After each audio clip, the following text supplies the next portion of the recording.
Окунуться во времена Великой Отечественной войны, прицелиться из легендарной трехлинейки или передернуть затвор безотказного пулемета «Максим» теперь смогут улан-удэнцы. На интерактивной выставке «Эхо войны» представлены настоящие предметы одежды и быта, оружие солдат Второй мировой. Коллекция пополняется силами организаторов выставки. Какие-то вещи они принимают в дар, другие же приходится покупать. Мы приехали к вам с экспозицией, посвященной Великой Победе, 70-летию юбилея нынче. Привели с собой экспозицию порядка 300 предметов, именно того периода.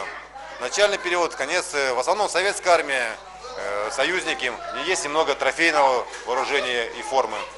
Здесь можно брать в руки все оружие той эпохи.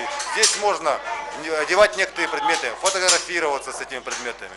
Мы рады видеть всех, кто пожелает, кто не равнодушен к истории Великой Победы. К примеру, на некоторых винтовках и автоматах оружия сохранились отметки в виде дат. Приклады винтовок снайпера Великой Отечественной войны помечали точками за снятого рядового и звездочкой за офицера.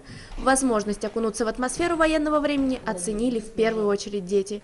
Мне экскурсия очень понравилась, интересно, познавательно. Больше всего понравилось там оружие смотреть. Мне очень понравилось оружие, еще этот бинокль. Шлемы, пулеметы, все понравилось. Выставка будет работать до конца февраля в музее «История города» на Арбате.